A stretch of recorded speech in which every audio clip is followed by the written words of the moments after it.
Okay, first I'm going to start off with, I think it's called just a tailor's knot, but two or three just standard little whip stitches, and then before you close the last one, grab that loop and go around about 3 times. Bring your needle back through that kind of carefully or it tangles up, and then pull it, and that puppy will be there forever. It will not move. That is actually a good knot for starting anything. Then, as his nose is marked here, I'm going to sew back and forth up the top of his nose, and of course I'm starting here at the bottom. And they don't have to be baby stitches, but not really huge ones either. And then I'm going to go down, back down on the side that I came out.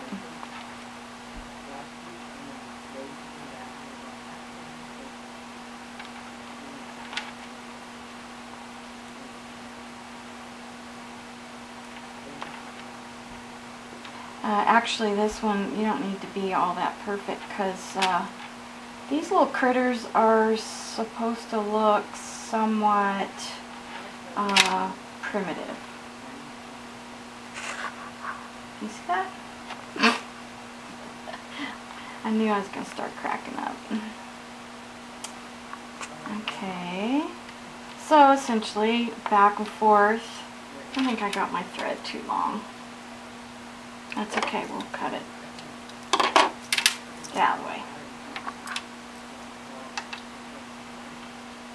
Sometimes if you got a really big spread, you might want to get a longer needle.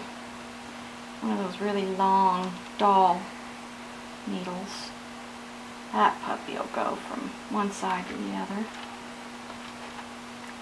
Okay, so essentially, in case this video, film or digital, whatever it is, runs out, I'm going to show you. You go all the way, do that all the way to the very top, and then once you get to the top, what you're going to do is kind of work some of that filler in there, but just pull it tight, start pulling, and that starts forming his nose. Like on this one, that's the tip of his nose, and then I came out and kind of went back in on that one. And this one was just real wide all the way. And this, when you get back, this is going to be, the mouth is going to be the same thing, but in 2 steps. From here to here, and then from here to here, so it kind of looks like it's coming up underneath his nose, but that doesn't come up at all. It's just stitching. Does that make sense? And then I can just continue. I just wanted to show you how that works in case I ran out of video.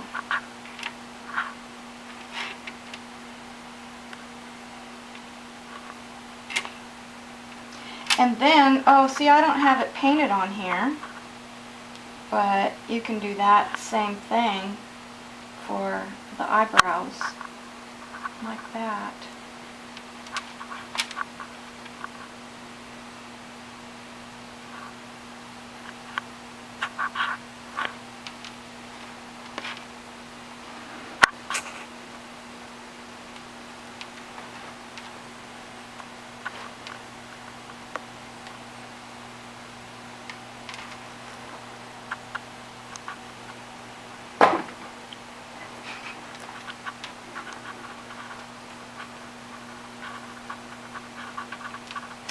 I'm going to pull a little bit more.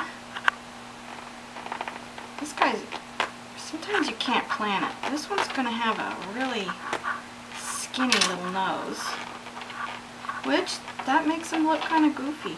You know what? you kind of do need to pull ever so often. You can't quite get to the top. You got to really pull so you can get all those threads in there. So that'll lay flush.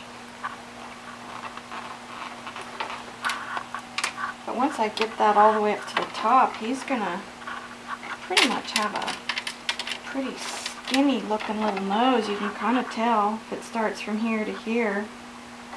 And then I just won't pull it as tight. Yeah, he'll be cute. I suppose you could take bigger stitches. Let's just see what happens, because I'm getting tired of doing this. Like everything else, I just want it to hurry up and be done. Nothing wrong with that. Let's just keep right on going and see what happens if I do take bigger stitches. And I just have the black marks on here so that you could see better what it is I'm doing, the contrast. And you know, that's not going to matter because you're going to paint this afterwards. That's all coated with acrylic paint. Alright, I think that looks pretty cute. So, I'm going to end it with the same knot we did down here. Just kind of get in there. Watch your finger. About 3. Come on, little puppy. And then you do your little whip stitch, or round and round. Pull it carefully. Snip it off somewhat close. Tuck him in there. Oh yeah, cute. He's going to be a strange little guy. So the next time, for his mouth, I'm going to do essentially the same thing. Start here, and I'll just keep doing this until it, I won't do the whole thing because you'll get bored with it. I think that you get the idea. In here, just kind of follow those lines wherever you put your lines. And there's really, you know what, actually the big ones didn't seem to matter all that much, so if you want to cheat and take big ones, that's fine, but I'll only half cheat and take medium ones. Probably actually no cheating, it's just however you want it to turn out. No matter what you do, it'll make it turn out different, and that way it'll be unique and there will be no two that are ever alike. Wait. This is our film director. And let's see, here's his big grin. Turn it off.